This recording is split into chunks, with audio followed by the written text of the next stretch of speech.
Busy day it's been today, politically. Priorities reveal a lot about a person, and it is therefore important to pay attention to them. Rahul Gandhi has made his priorities clear by declaring his unequivocal loyalty to Kerala's Wayanad. In 2019, the voters of Wayanad, after all, saved the Congress science face when he was handed an ego-pulverizing drubbing by Beth Noir, BJP Smriti Irani, in his family bastion of Amethi. This election is a fight for democracy and for the Constitution of India. On one side are the forces that want to destroy the democracy of this country and the Constitution of this country, and on the other side there is a force that is protecting the Constitution and protecting the democratic nature of our country. So that's what the fight is about. It's very clear to all of you who is on which side. It is very clear who is attacking the Constitution, who is attacking the democratic structure of this country. But by not declaring his intent on contesting from Amethi in the Indian political crucible of Uttar Pradesh, ahead of his decision to file his nomination papers from Wayanad, Rahul Gandhi has all but sacrificed self-esteem, it would appear, for survival. This probability gains credence when one considers that in 2019, the Congress's first list of candidates for the Lok Sabha elections, 11 from Uttar Pradesh and 4 from Gujarat, featured both Amethi and Rai Bareli. Sonia Gandhi and then Congress President Rahul Gandhi contested from their families' traditional bastions. Now, in 2024, almost a month and 12 lists later, not one viewers, not two, but 12 lists later, there is still no clarity on whether Rahul Gandhi will contest from Amethi. Is it because Rahul Gandhi knows that there's just no possibility of him clawing back the seat in the Hindi heartland, or does Rahul know that the majority in Uttar Pradesh is convinced about his commitment to the interests? Let's not forget, the BJP has declared the Congress to be, quote, Muslim party, unquote, as it avowedly espouses issues tied up with Hindu Asmita. Nevertheless, make no mistake, exalted gratefulness to Wayanad's voters is not the only reason for Rahul Gandhi's unambiguous betrothal to the picturesque Kerala parliamentary locale. Gandhi is facing a stiff challenge in the seat.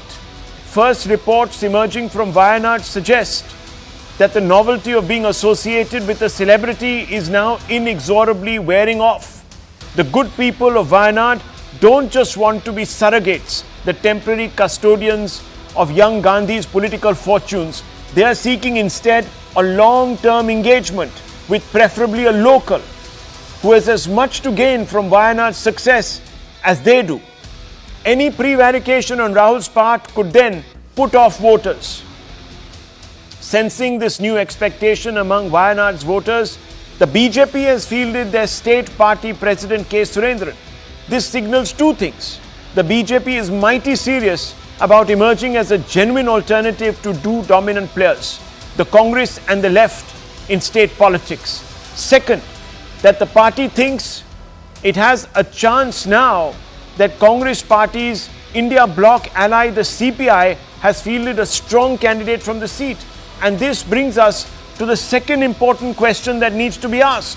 Apart from self-esteem, is the Gandhi scion prepared to even sacrifice his party's and India bloc's commitment to fly the flag of secularism to survive the BJP's predicted juggernaut? The left is cut up with Rahul Gandhi for contesting from Wayanad. Aside from seeking to further its own prospects, the commissars of the left are worried about the messaging. Listen in to Annie Raja of the left, who is contesting against Rahul Gandhi, viewers, from Wayanad. Listen in. Why we are contesting and what is our position of this entire related issues related to the country, particularly of these fascist forces, which is the biggest threat to the democracy and secularism and our constitution itself. So we are explaining to them, and people are understanding that, and they recognize our struggle and fight against fascism. The India bloc was conceived primarily as a secular alternative, a conglomeration that would rid India of the Modi-led NDA's alleged authoritarian Hindu nationalism.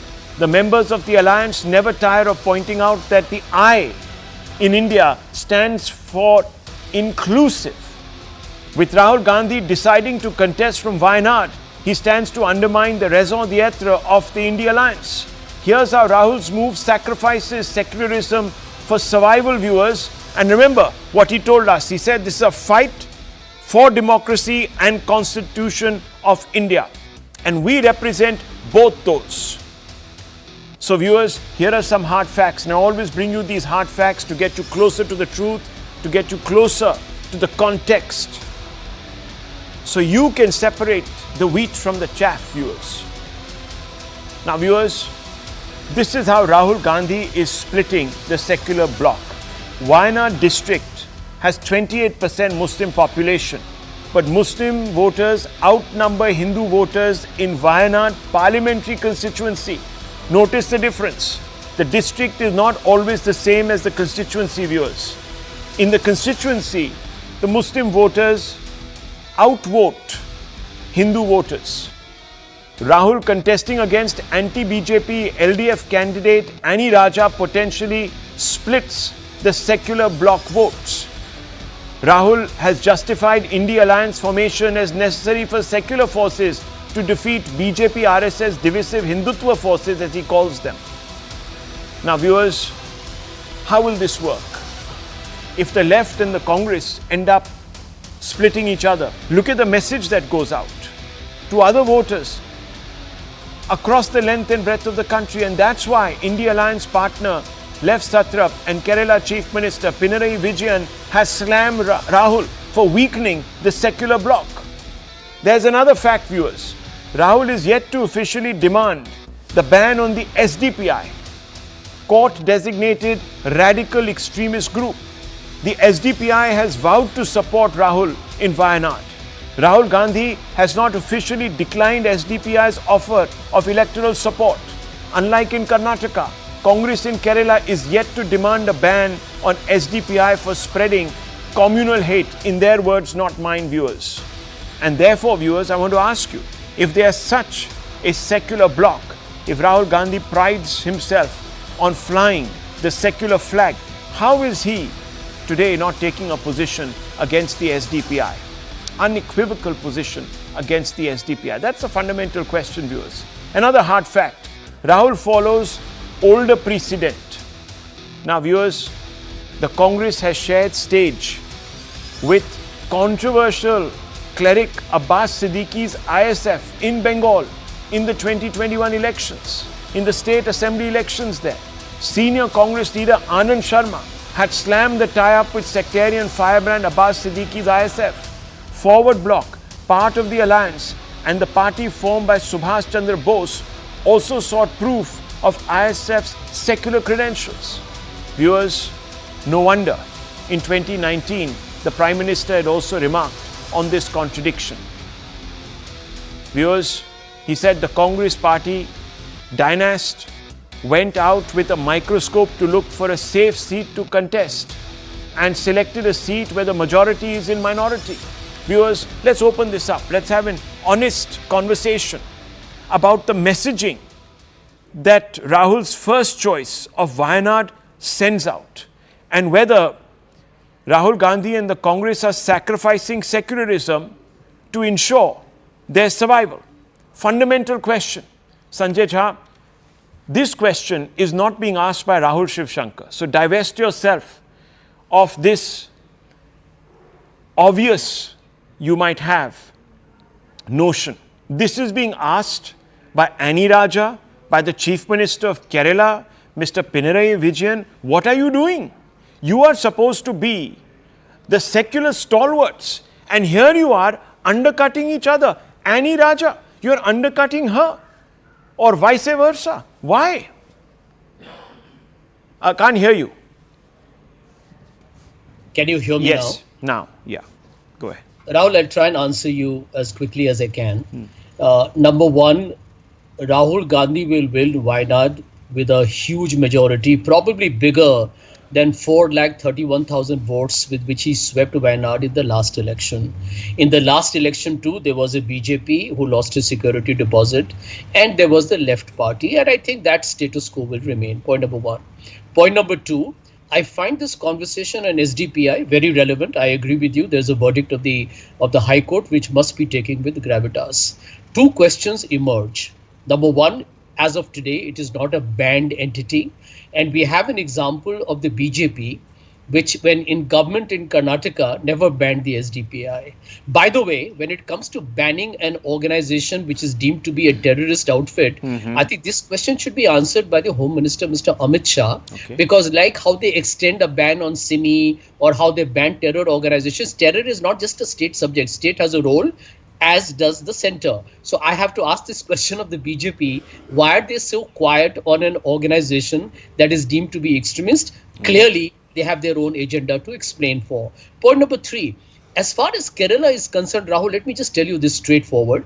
There is, an inherent contradiction in many alliances. For example, the Congress and the left do fight in Kerala. And by the way, even in this election, they will contest. The BJP is likely to get 0 seats, probably will lose all the seats with the security deposit. And between the two of them, the India Alliance partners will fight with each other, but they will still be part of the India Alliance. The left and the Congress have been alliance partners, by the way, in West Bengal, even 5 years earlier. So it's nothing unusual. The fourth point, and this is the last point I want to conclude with, which is relevant. The reason why in God's own country, where Hindus, Muslims, Christians, people of different communities live in happiness, peace and serenity, the reason why BJP's politics of communal polarization doesn't work is because, Kerala is developed, is educated, is got people who are not just doing well in the state, but doing well abroad. And a society which has got a high level of adult literacy will always reject a party that is regressive, parochial, divisive, and has only a politics of hate to play. Okay, now viewers, 4 basic points were made, and look at the roundabout way in which they have been made. Now I have to come in here, Sanjay Jha. Now these are my views on your answer. Rahul will win. As if that explains pretty much everything. No, that doesn't, viewers, that doesn't, because remember, this is the same Congress party that points out contradictions when the BJP tied up with the PDP, for example, in Kashmir. They said, oh, that was not for the greater unity. That was not for, papering over the fact that the BJP has some Hindutva agenda and therefore it can actually tie up with a party that represents minority interests in Kashmir. No, they will never give the BJP credit for that, viewers. Then, viewers, they say, yeah, there is a very important contradiction here between the left. But viewers, it's not the BJP that said that we are seeking a mandate to further the cause of inclusivity. The BJP doesn't need to say it. None of its policies differentiate between Indian citizens. But here, viewers, one has to ask. Sanjay Jha says it's the BJP that must answer for the fact that the SDPI has not been banned.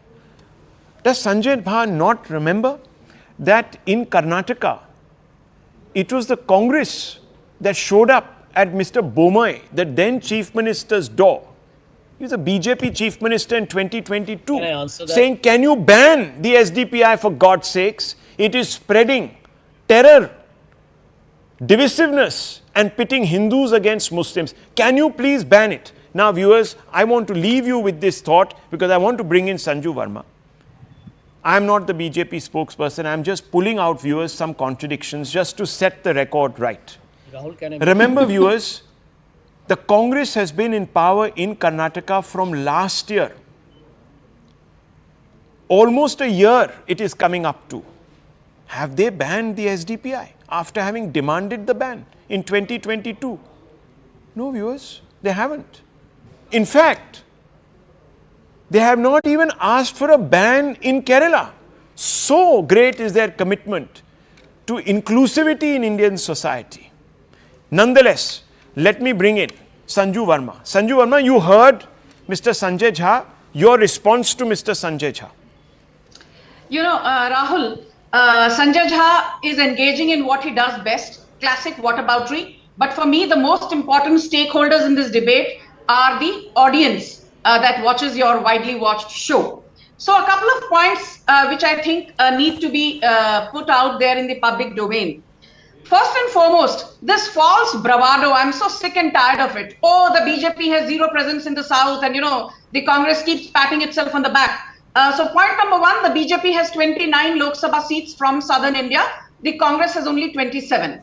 Point number two, in Lok Sabha 2019, yes, the BJP got 0 seats despite a 13% vote share. But anybody who follows Kerala politics knows that once you cross the magic figure of 20, 22 or 25% in terms of vote share, then you go for the jugular and for the kill. And that is precisely what the BJP is doing, having fielded K. Surendran no less against Rahul Gandhi from Wayanad. Point number three, the Congress had a 37.5% vote share in Lok Sabha 2019 from Kerala vis-a-vis the left, which had just about a 26% vote share. Yes, the Congress did well. It got 15 seats. 2 seats were won by the IUML, 1 each by the RSP, the CPM, and of course the Kerala Congress, because you have 20 seats from the Lok Sabha. Now, interestingly, after winning 15 seats in Lok Sabha 2019 from Kerala with a 37.5% vote share, what happens come 2021? Look how the dynamics changed, Rahul. In 2 years, come 2021, this is what happened. And this is what the Congress needs to introspect about. I'll leave some food for thought on the table for your viewers as well. Come 2021, the Congress managed to increase its vote share. Mind you, it increased its vote share from 38% odd to something like 39%. The left also increased its vote share from 43.5% odd to 45.5% odd. Despite both the key parties in the fray increasing their vote share by about 1.5 to 2%, what happened? The left saw its seat tally in 2021 assembly polls go up from the previous 91 to 99.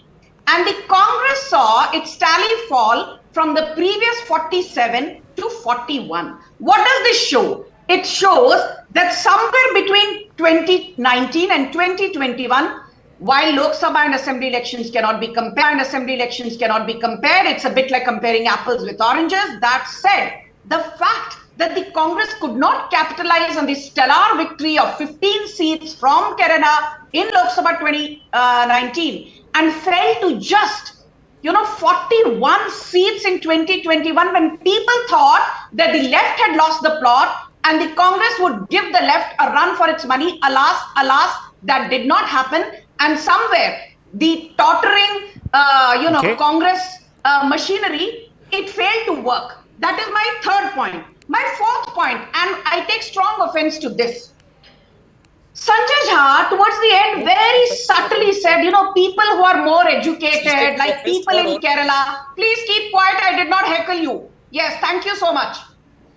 People who are more educated, the educated electorate, they normally vote for the Congress, thereby indicating that people from Madhya Pradesh, people from Uttar Pradesh, people from Rajasthan, the 3 Hindi heartland states, please, why is this man giving me background music? Did I heckle him? This is not right. Sanjay Jha, don't do this, please. She never interrupted you even once, though she might have found everything you said objectionable. She never did. So let's, you don't have a consideration for Maryada of coalition politics. At least have consideration for the Maryada of I'll take cogent debate. Let me so finish. Please, thank you. Thank you. But I know so apart, can this man be asked to keep quiet now? I don't want to be rude. Yeah. Thank you. Yeah. So apart from the fact, listen again. The Congress was reduced to 41 seats in 2021, down from the 47 that it had won 5 years prior to that. That is not the moot point of the debate. The moot point of the debate is how cleverly Sanjay Jha said, people who are educated, the educated electorate, people from places like Kerala, they vote for the Congress, thereby indirectly hinting that Madhya Pradesh, Uttar Pradesh, Uttarakhand, Rajasthan, Chhattisgarh, where the Congress has virtually been routed in one election after the other, people here are illiterate. People here are uneducated, and that is why they vote for the BJP. So you're saying they're being Shame on you. condescending. Okay, Shame so on you just for one being so second. patronizing. Sanju Verma, very quickly, I want to ask you a follow-up question. On this SDPI issue, you're raising it aggressive to move for a ban on it. You know, the Union Home Minister Amit Shah was asked this in September 2022 when we froze more than 100 bank accounts of the PFI and more than 3 dozen of its subsidiaries. SDPI was a political outfit, continues to be so, and Amit Shah said that, you know, an investigation is underway, but since the investigation has not pointed to anything damning as far as the SDPI goes, that is why it was let off the hook. He said as much in the public domain, but 10 seconds, Rahul, please. I just have this to say, the Home Ministry will do what it needs to do. People thought, "Arey, PFI to kabhi ban nahi hogi, BJP ne karke dikhaya." But my limited point is this, Rahul, that there are some things where you don't need the Union Home Ministry to take action. That is true. On this issue, why is the Congress so desperate? It allied with the SDPI in the Karnataka municipal polls in 2018. Okay. It allied with the SDPI even in the Kerala Panchayat polls. Yes, many people have made that point. Many people have made, look, obviously the hypocrisy is coming through. Yes, the problem is right now, and this was said of the union government with regards to PFI viewers, finally the PFI was banned, and it was the same parties who were demanding the ban that started attacking the center for cracking down on a minority organization. Don't forget, so that will also happen, and perhaps that's one of the reasons why the Congress, after demanding in Karnataka the ban on SDPI, hasn't still banned it at the state level, and you can ban things at the state level. Viewers, remember that. That hasn't happened. No, 1 second. I want to open this up. I've got 9 minutes. 9 minutes. I gave you 6 and I gave her 6. Now, just 1 minute. Let me open it to Dr. Raman and Shekhar Iyer. Yes, 1 second, please, sir. Dr. Raman, I want to ask you a question, and let's come back to the point. You know, let's not go chasing red herrings. Let's come back to the point. And I want to ask you a very basic point tonight. Why should voters across India take Rahul Gandhi seriously when he says, "I am here to uphold secular politics," when the left itself, when the TMC itself, when the left and the TMC both in Bengal and in Kerala, my dear friend, you are undercutting secular politics for your own survival, for your own self-interest. So when their own allies, forget the BJP, forget me, forget anyone else, when their own allies are saying this, why should the people of India take the Congress seriously on this point, sir? Okay. Rahul, I hope you will also give me uninterrupted time, if not as much as Sanju Verma, at least a portion of that. Now, the first point is that the Congress and the CPIM and the left front are not having an alliance in Kerala. They are opposing each other and they are fighting each other at the elections. That is because the BJP is virtually non-existent in Kerala and they don't see the need to have an India alliance formation to take on the BJP, which they would have had the BJP been a sizable force in Kerala. So now we have this issue of the same applies to a state like, for instance, in West Bengal, for instance, where the BJP is a significant force. The Congress is not likely to contest all the seats. In fact, there's still debate going on as to whether, how many seats that they would contest and so on. So let's look at it in a very objective way. As far as Kerala is concerned, Mr. Pinarayi Vijayan is taking on Mr. Rahul Gandhi in the elections in the state. So whatever he says, he cannot go there and say, we are all part of India Alliance. Instead of voting for Annie Raja, why don't you vote for Rahul Gandhi? What do you expect him to say? Likewise, in Punjab, you are not going to have Aam Aadmi Party leaders going and saying, oh, we are all part of India Alliance, you please vote for Congress. It's not going to happen. They have already clearly indicated where they are going to be in alliance and where they are going to fight each other. So therefore, there is no question of saying, oh, why are they taking pot shots at Rahul Gandhi? It is Mr. Pinarayi Vijayan's responsibility to do whatever he can to help Annie Raja win. He is his candidate, not Rahul All Gandhi for themselves, each for themselves is what Dr. Raman is saying. So viewers, if all is fair in love in war, then why should we believe that Rahul Gandhi is any specially committed to say, one second, let me finish, is specially committed to secularism? And look at the rationale. that in Kerala you see the BJP is not a force, so it's okay. But in Bengal, where the BJP is a huge force, viewers, even there, the India alliance is divided. The TMC is on its own. The Congress is biting the TMC in the back, stabbing it with the left also. Look at this. And in Maharashtra, viewers, talking about commitment to secularism, in Maharashtra, they ran a government with the Shiv Sena that praises the bringing down of the Babri Masjid. That must be because of some coalition and compulsion.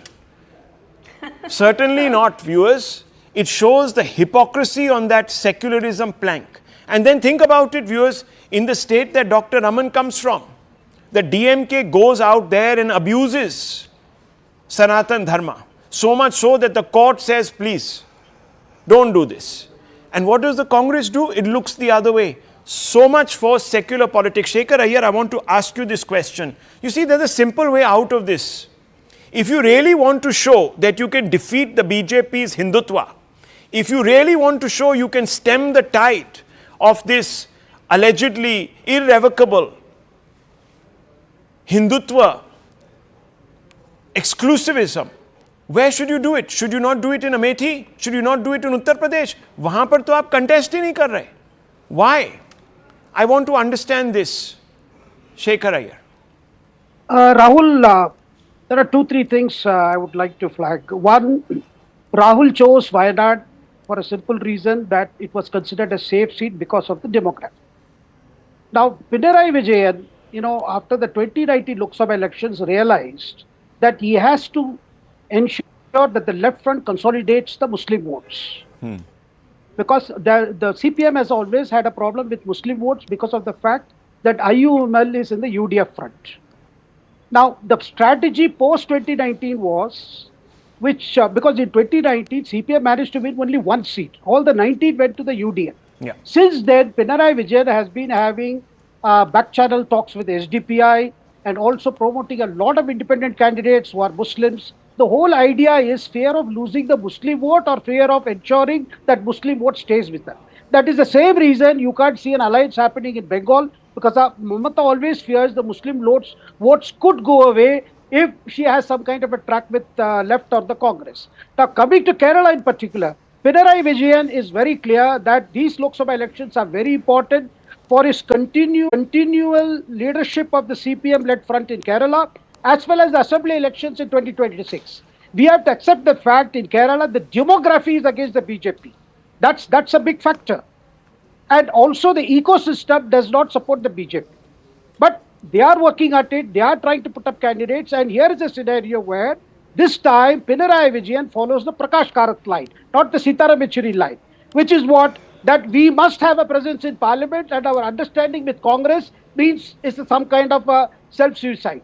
So therefore, you will see in Kerala, they will try to consolidate the Muslim votes all the time, even till the next 2026 elections. And as for Rahul, Rahul won with a huge margin in 2019. But this time it looks like the safe seat may not be so safe, because Pinarayi Vijayan is not playing just a game that we have to fight for the fight's sake. This is the real kusti, because this real kusti will ensure some presence of the left in parliament. And for the Congress, which sees as, that cycle of, the hat-trick that was broken, Pinarayi managed to bring CPM back to power. This time at least Congress is very keen that it should somehow try to wrest power from the left in 2026. So this is a real battle, and minority votes are crucial. And minority votes are crucial. Viewers, that's the real game. It's a game of survival.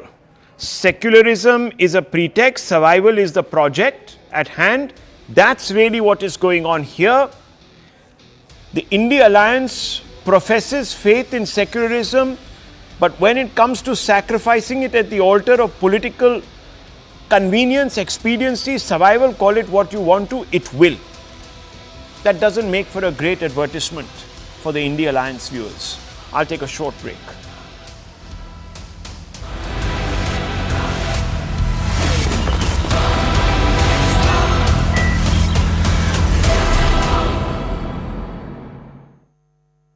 Madam ji And amid the controversy over Kachativu Island, now External Affairs Minister S. Jaishankar has made another big claim. He has said, and I quote, in 1950, there was an exchange of views between Sardar Patel and Jawaharlal Nehru. Sardar Patel had warned Jawaharlal Nehru about China. In fact, Sardar Patel had said that today we are facing a situation of two fronts, which are Pakistan and China, which for India has never happened in our history before. Now, to this, Jawaharlal Nehru replied that you are unnecessarily suspicious of the Chinese. And in fact, S. Jaishankar also said that there was a time when Jawaharlal Nehru said that India is second, China comes first. Let's listen in. In 1950, there was actually an exchange of views between Sardar Patel and Pandit Nehru on the issue of China. Okay, this is the last few months before Sardar Patel passed away.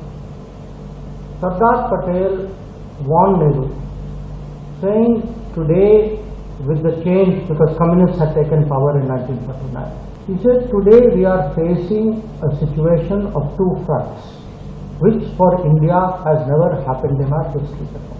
See, in the case of Pakistan, I think it is, people know that Sardar Patel was opposed to our going to the United Nations. Because he knew that in United Nations, different powers will use United Nations.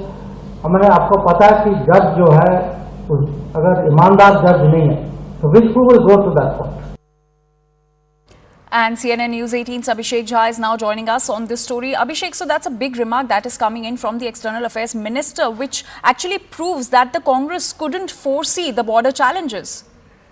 Of course, we have all talked about how Pandit Nehru, or the first Prime Minister of India's vision regarding China was flawed, in the sense that he trusted more on China and he thought that a neighboring country with such a huge geographical and other parts, that should have been given priority, and that was one of the reasons why India supported Chinese permanent seat in United Nations Security Council as well, and that despite the fact that there was not a consensus on the issue. There was Home Minister Sardar Patel who would oppose such views and who had tried to place in the center India's international interests first. So there is a clarity, and since then there have been multiple research papers and multiple opinion that has been expressed that this is where first Prime Minister of India did not.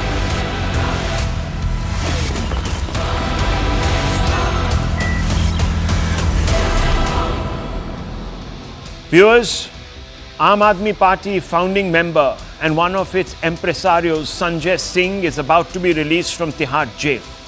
We're awaiting news. We are told that that could happen anytime now. It hasn't as of yet because the order from the court apparently hasn't still reached. That's what we were told as of last. But you can see the live pictures from Tihar jail, a huge assembly of AAP workers. Their topmost leaders are waiting there. The police have also, of course, set up a cordon sanitaire so no one sort of mobs Sanjay Singh when he comes out. But nonetheless, viewers, expected the AAP is rejoicing. The party has declared this moment to be an unreserved triumph, a sign that the Enforcement Directorate, the BJP's alleged pitbull, as the AAP calls it, has orchestrated a fake case against the AAP. Viewers, is the claim. Now let's quickly test if this is indeed the case, viewers, whether the AAP can claim vindication. Here are some hard facts that need to be carefully considered. Hard fact 1. The Supreme Court confirms that there is a money trail of 338 crore against Sisodia. Now, Sisodia, viewers, was accused number 1 in this particular liquor policy license excise alleged scam. And with the Supreme Court itself coming out and saying that yes, there is a money trail, it becomes difficult, viewers, for the AAP to claim that the relief to Mr. Sanjay Singh is a larger sign of the ED's alleged, and I can only use these words with an underline, alleged complicity with the BJP to fix the Aam Aadmi Party. Then there is another hard fact. And remember, viewers, I always bring these hard facts to you so you can get closer to the truth. And there are unbiased hard facts. The second one, the court has denied bail to Sisodia at least 5 times and Vijay Nair at least 2 times. And the ED has always demanded the extension of bail. Hard fact 3, the court takes cognizance of charge sheet prima facie accepting the ED case, at least at face value, at least the fact that there is enough material evidence to begin a trial. We can't ignore this. Hard fact 4, 4 witnesses have deposed against Delhi Chief Minister and AAP Supremo Arvind Kejriwal. Hard fact 5, 2 accused turned approvers and government workers have deposed against Manish Sisodia.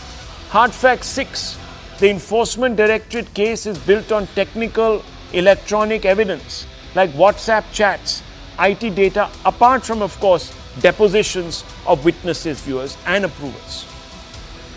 Of course, this is not to say that the Enforcement Directorate has nothing to explain. In fact, its credibility also rests on its ability to convince on some crucial hard facts or data points. Number 1, viewers, there is a perception building of overwhelming bias against opposition, as 115 opposition leaders have been persecuted or prosecuted rather by the Enforcement Directorate versus just 6 of the BJP in a considerable span of time. Since 2014, 25 opposition leaders who crossed over to the BJP, 23 of them have got a relief or a reprieve in ongoing probes against them. Questions over reliability and credibility of 2-star witnesses who donated to the BJP also remain. And therefore, viewers, we need to ask certain questions tonight. The first question I'm going to push is at Piyush Joshi, political analyst and of course sympathizer. Suman C. Raman, Dr. Raman is also there with us. We're just expecting Piyush Joshi in just a few minutes. Sanju Verma stays on. She is the BJP's national spokesperson. Let me begin with you, Dr. Suman C. Raman. Yes, the AAP can feel very relieved. It can express triumphalism. But does that mask the fact that it has no case to answer? Yes, it has saved a big face, but it's in danger of losing the credibility race. That's my fundamental question to you, sir. How is it in danger of losing the credibility race? If anything, the court statement that there is no money that has been recovered so far is a damning statement. I know that it is not a judgment, but the fact that the Honorable Supreme Court actually said where is the money in a money laundering case, I don't think there can be anything more damning than that. The case has been going on for months and years. Every time somebody is brought in, they, first they refuse to implicate these people. After that, they are arrested. Once they are arrested, they give a statement against these people. And after that, that becomes an approver statement. There is the same pattern has been followed. Mr. Kejriwal put it brilliantly when he made his own defense in court. So I think that we have to understand that for a money laundering case, there has to be money. So today, the Additional Solicitor General says we have found the money trail, but we have not found the money. Maybe because the money has been spent. Rahul, I mean, I don't know what to say. I mean, when this kind of arguments are going on, there is very little which we can say. But I think the people are watching all of this. People are watching how Mr. Sisodia is in jail for over a year now, how long Mr. Sanjay Singh has been in jail, Mr. Satyendra Jain has been in jail for 2 years. And the point is, why would the Enforcement Directorate say that they have no objection now? You tell me. It's basically because these things are not playing out in the public eye in the manner that it was hoped. The arrest of Mr. Kejriwal across, I don't look, it's not about what people think of in Delhi. It's about what people think about the arrest of Mr. Kejriwal across the country and not just in India. So it's not playing out the way the BJP thought it would. Okay. Viewers, there are a lot of May I? assumptions, of course, in what Dr. Suman C. Raman has said. Rahul. It's the courts that are denying bail, not, of course, the BJP. But let me bring in Thank Sanju you. Verma. She wants to get into the conversation and rebut Dr. Raman. Go ahead. Yes. I want to make it very clear that the Enforcement Directorate was an advisory body way back in 1964. Since 2003, it has the powers of a civil court. The income tax is a statutory independent body. The CAG is a constitutional body.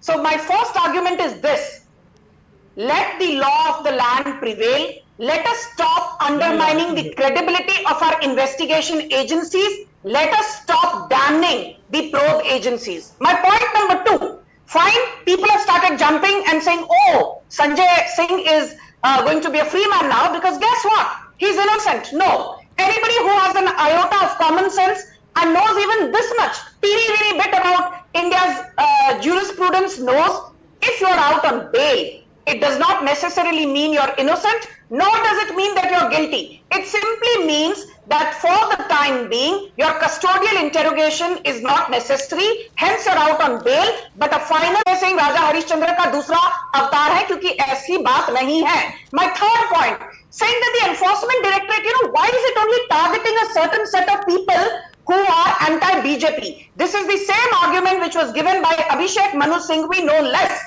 in as recently as April 2023, in front of the CJI, Justice Chandrachud. And what did Justice Chandrachud tell him? Abhishek Manu Singhvi put out the same figure: 78% of the cases are against, the opposition parties. Only 47% of the cases are against ruling party members. Blah blah blah. And CJI Chandrachud castigated him in no uncertain terms, saying, if you have any specific grievance, do come to us. Do not make general statements. Are you trying to tell us that politicians should be treated differently, or that they belong to Mars or Jupiter? The fourth and most important point is this: the same Sanjeev Khanna who agreed to give a bail to Sanjay Singh is also the same Justice Sanjeev Khanna who has recently, as October 2023, along with Justice S.V.N. Bhatti, said, as Rahul Shivshankar pointed out, in the liquor policy scam, a tentative money trail of rupees 338 crore has been established. You started lambasting and lampooning and undermining Justice Sanjeev Khanna in October 2023. But when Justice Sanjeev Khanna gave a bail to Sanjay Singh, you started saying sab changa si. Basically, the entire cabal on the other side believes as long as the judgment is in their favor, all is good. No, can I please finish, Rahul? Okay. I don't understand why I'm being headed repeatedly. 30 seconds, please. 30 seconds, finish. Yeah. And in 30 seconds more, what did ASG Raju tell the court? He said that they will provide ample proof to showcase how via Hawala funding and how via unaccounted cash money was spent to the tune of over 40 crores in the Goa elections, and this money is dirty money, which is the byproduct of the Delhi liquor scam. Okay. Why are you quoting S.V. Raju? Visuals, viewers, visuals. I need to draw 1 second. I just need to draw viewers' attention to what's happening on screen. We are told that Sanjay Singh is going to exit Tihar jail any moment now. Pictures of some action outside that gate. Now, Dr. Raman. Yeah, the SC has confirmed a money trail of rupees 338 crores.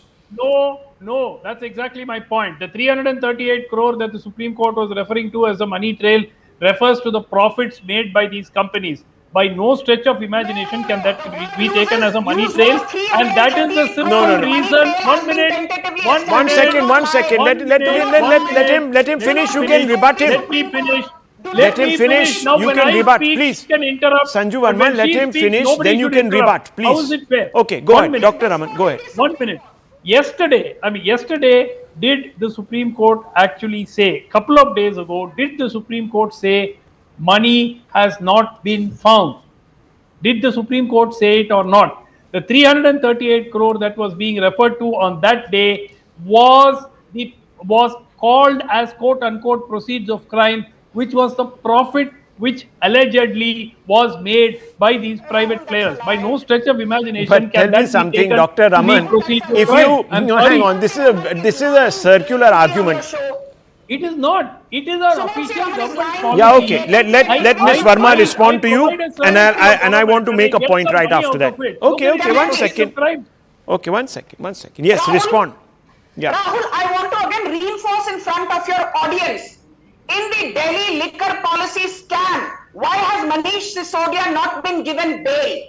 Why is Arvind Kejriwal still languishing in the lockup? Why has Satinder Jain not been given bail? Because there is actually a liquor scam. It's not a figment of the BJP's imagination. Custodial interrogation of Sanjay Singh was not required at this point in time. It is the Enforcement Directorate which actually said we do not oppose the bail being granted to him by the court. So my third point is this. How on earth did Sumansi Raman believe or interpret that, when the Supreme Court said 338 crores worth of money trail is tentatively established, the Supreme Court actually meant profits. The word profit was not used by the Supreme Court. I'm sorry. It clearly said money trail has been established tentatively. Okay, Now, one please second. shut up. 1 second. Please shut up. 1 second, please. 1 second. Let me just step in here. Viewers, it is a bit of a circular argument. 1 second. Listen to me. Please, let's have some peace on the show. Please, gentlemen, please, I beg you both. Let's not cross the line. This man lied. 1 second, please. Okay, I'll lower everyone's faders. I'm counting till 3. 1, 2, 3. Faders down. Okay. Now, viewers, I just want to say one thing. A bench comprising of Justices Sanjeev Khanna and S.V.N. Bhatti said, one aspect regard to transfer of money, rupees 338 crores, is tentatively established. We dismiss the application for bail of whom? Mr. Sisodia. Now, what was this 338 crores? It was profits that accrued to these liquor companies. It was proceeds of crime. Now, viewers, the case is that a bunch of money was paid in kickbacks so that these particular companies could do profitable business much above returns that were probable. And therefore, viewers, all this money, therefore, because it arose out of an alleged bribe, would obviously be the proceed of crime. Therefore, viewers, there is a money trail. Now, Dr. Raman, you can come in. You can say, what is the issue? Ask her to apologize first, Rahul. For what? I said these are the profits of these liquor companies which arose as a result of a policy of the Delhi government. How can it be proceeds of crime? Of course. No, hang on. So, Dr. Raman, no. I'm sorry, you've got it wrong here. There is a very firm definition of proceeds of crime under the Enforcement Directorate Act. Now, I can't have these people shouting over each other. 1 second. Sanju Verma, can you establish why we are talking about a money trail? The reading that one has from the documents is the following, that if a company starts a business, is started with unaccountable wealth, then any money that that business generates is treated as a proceed of crime. That is the technical definition of proceeds of crime, at least in one aspect. Now, Sanju Verma, quickly rebut Dr. Raman on this issue. Rahul, I want to just point to one very important thing. I don't want to undermine anyone, but sometimes I'm appalled that I have to debate with people who are the educated illiterates. What did K. Kavita say during her deposition? What did K. Kavita... Rahul, I refuse Can we to stop debate like speaking this. over each other, please? Dr. Raman, this is not right. Can we stop speaking over each other? I'll give you an opportunity to rebut. Let her finish first. I'm now losing my patience. Thank you. Please don't reduce me to some sort of school principal here. Please. You're not children. Thank you. Yes. Rahul, what did K. Kavita say? Post her arrest. Rather, why was she arrested? She categorically said that she has invested 65% stake in Samir Mahendra's Indospirit, 32.5% through her so-called confidant who's now turned an approver, Arun Ramchandra Pillai, and another 32.5% through a gentleman called Prem Rahul, very close to K. Kavita. And she said that she was allowed to invest in Samir Mahendra's Indospirit in lieu of 100 crores worth of kickbacks which she gave to Arvind Kejriwal and company. She has specifically named Arvind Kejriwal. So my first point is this, that an accused, when he or she is naming and shaming someone, is it evidence? Yes, under the Indian Evidence Act, that is permissible evidence. Are you saying K. Kavita is lying? Are you saying Dinesh Arora is lying? Are you saying Amit Arora, who named Kejriwal, is lying? Are you saying the former personal secretary, C. Arvind, of Manish Sisodia, who's also named Kejriwal? Well, they are saying that. They are saying that. They will say that. They will say that because that's their way of undermining the case and they're entitled to do so. And now, one second. Let me just bring in Mr. Srivastava. Mr. Srivastava, you see, there is also technical evidence. There are accused who've turned approvers. Government workers have deposed against Manish Sisodia. It's not just those two people who've been taken into the BJP or who were raided and then coughed up money. That does look a little grey, I have to admit. I don't know how that happens, but put that aside for a few moments. There's a whole bunch of other evidence also.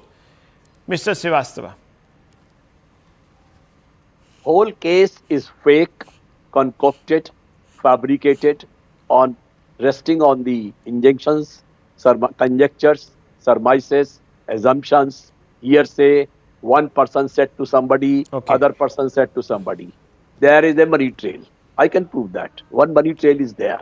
The money trail starts from Mr. Sharat Chandra Reddy, who bought 60 crores worth of electoral bonds, turned an approver, got a bail on a minor health issue of a waist pain or something like that, and becomes an approver.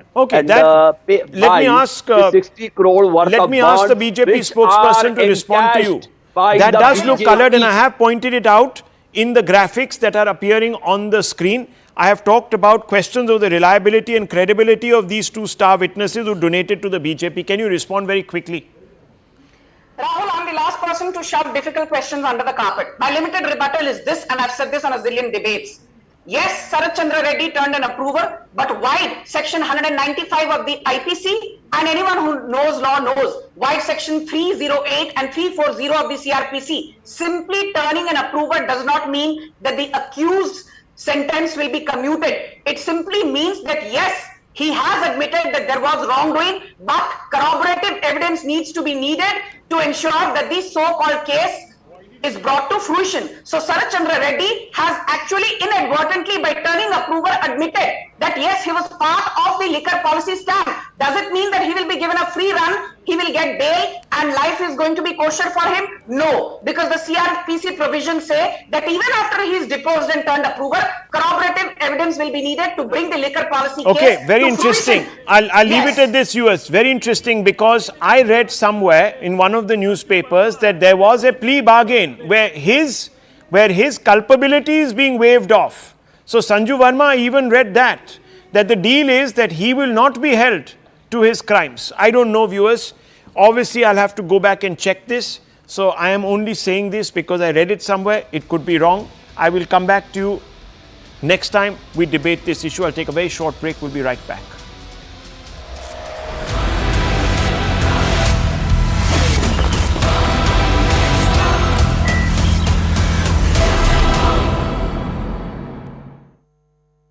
Co-powered by And amid the controversy over Kachchativu Island, now External Affairs Minister S. Jaishankar has made another big claim. He has said, and I quote, in 1950, there was an exchange of views between Sardar Patel and Jawaharlal Nehru. Sardar Patel had warned Jawaharlal Nehru about China. In fact, Sardar Patel had said that today we are facing a situation of two fronts, which are Pakistan and China, which for India has never happened in our history before. Now, to this, Jawaharlal Nehru replied that you are unnecessarily suspicious of the Chinese. And in fact, S. Jaishankar also said that there was a time when Jawaharlal Nehru said that India is second, China comes first. Let's listen in. In 1950, there was actually an exchange of views between Sardar Patel and Pandit Nehru on the issue of China. Okay, this is the last few months before Sardar Patel passed away. Sardar Patel warned Nehru, saying today with the change, because communists had taken power in 1949. He said, today we are facing a situation of two fronts, which for India has never happened in our history before. So in the case of Pakistan, I think it is, people know that Sardar Patel was opposed to our going to the United Nations, because he knew that in United Nations different powers will use United Nations. हमारे आपको पता है कि जज जो है अगर ईमानदार जज नहीं है तो who will go to that court? And CNN News 18's Abhishek Jha is now joining us on this story. Abhishek, so that's a big remark that is coming in from the External Affairs Minister, which actually proves that the Congress couldn't foresee the border challenges. Of course, we have all talked about how Pandit Nehru, the first Prime Minister of India's vision regarding China was flawed, in the sense that he trusted more on China and he thought that a neighboring country with such a huge geographical and other parts, that should have been given priority. And that was one of the reasons why India supported Chinese permanent seat in United Nations Security Council as well. And that despite the fact that there was not a consensus on the issue. There was Home Minister Sardar Patel who would oppose such views and who had tried to place in the center India's international interests first. So there is a clarity and since then there have been multiple research papers and multiple opinion that has been expressed that this is where first Prime Minister of India did not foresee that probably in future China would come back to India not in a friendly way or not in a kinder way, but rather in a more harsh, more competitive and more challenging way, which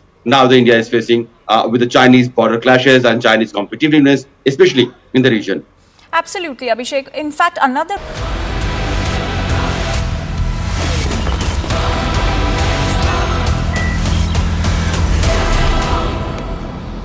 Viewers, suspense is building outside Tihar jail as we speak. These are live pictures coming from that location. We're expecting Sanjay Singh, the AAP impresario and senior founding leader of the party, to emerge from jail after securing bail in the Liquor Gate, the alleged Liquor Gate case. I want to go straight across to Anshul for a quick update on when we're expecting Sanjay Singh to appear and what's really behind the delay.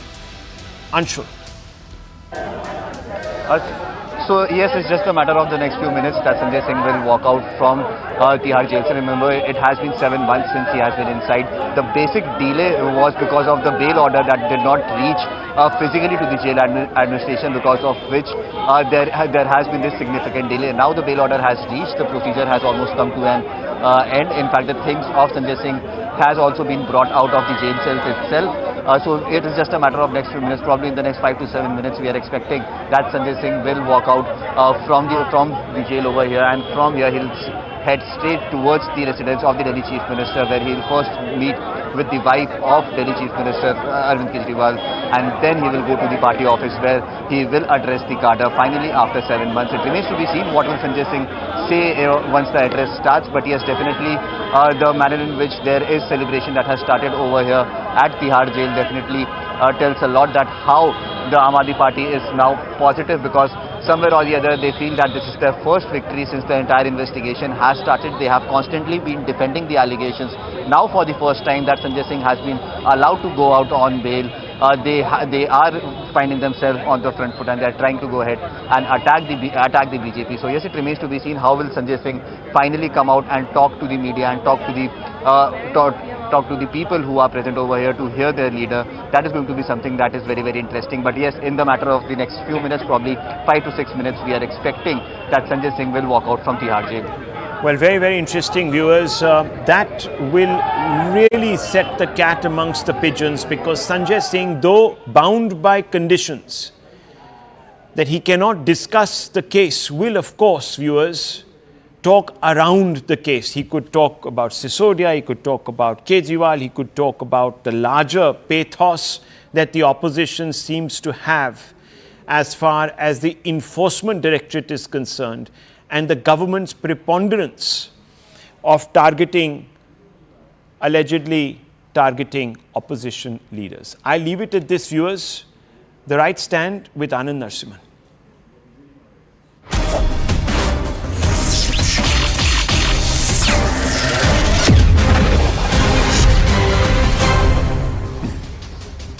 Namaste, Jai Hind, and welcome to this edition of The Right Stand. I'm Anand Narsimhan. Kachativar, a barren islet about 14 nautical miles off Rameshwaram in the Ramanathapuram district in Tamil Nadu, has sparked off a massive political debate just before the Lok Sabha elections. Prime Minister Modi accused the Congress and the DMK of not safeguarding the state's interests. He accused them of weakening Bharat's sovereignty and integrity by giving away this islet to Sri Lanka back in 1974. Both the Congress and the DMK have hit back at the BJP and accused them of politicizing the matter just ahead of the elections. MK Stalin went on to question the Prime Minister, asking him whether he ever demanded